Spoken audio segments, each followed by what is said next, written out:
এটা হচ্ছে পেঁয়াজের চারা যে উঠাচ্ছেন আমাদের রফিকুল ভাই। তো তার মুখ থেকেই শুনি তার কাছে কি কি চারা আছে, কি পরিমাণ চারা আছে, তাহলে হয়তো ভালো লাগবে। রফিকুল ভাই আগামীকালকে পেঁয়াজ লাগাই দিবে, এই কারণে তার চারাগুলো যে মুহূর্তে উঠাচ্ছে দেখতে পাচ্ছেন। ভাই এটা কি জাতের পেঁয়াজ একটু যদি বলেন। কিং কিং মেটাল দুটাই আছে। আচ্ছা, বিসি চারা আছে 15 কেজি বিসি 2 বিঘা মাটি। 2 বিঘা মাটিতে 15 কেজি বীজ আছে আপনার। মানে আপনি লাগাবেন কতখানি, কয় কয় কেজির চারা? মোটামুটি 4.5 বিঘি। 4.5 বিঘি মানে 4.5 কেজি বাদ দিয়ে বাদ বাকি সবগুলি বিক্রি। সব বিক্রি হইবে। আর রফিকুল ভাইয়ের চারা এবং পেঁপের ভিডিওতে আপনারা অনেক দেখছেন।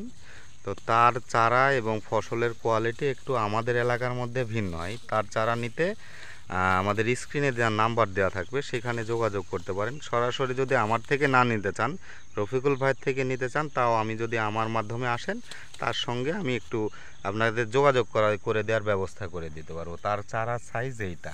তার কাছে আছে মোটামুটি 10 কেজি বীজের আপনার কিং এবং মেটাল আছে। এটা তিনি জানাচ্ছেন। আলাদা চারা আছে, একই জমির ভাগ ভাগ করে চারা আছে। যাতে কোনো সমস্যা হবে না, যাতে গ্যারেন্টি আমার বাড়ির বিসি। আর বিষয় হচ্ছে যে এর ফলন কীরকম কিং আর মেটালের? ওই 110 100। এটা হচ্ছে ভালো হলে পারে 20 হয়। ভালো হলে 120 হ্যাঁ, মন। 20 এটা বিঘা প্রতি 33 শতকে 20 কাঠা নাকি? এই হচ্ছে হিসাব। 20 কাঠা। দুইটারই একই ধরনের ফলন মোটামুটি। একই ধরনের ফলন মোটামুটি আর কি। তুলবো, ক্যালকুলেট লাগাবো, লাগাবো।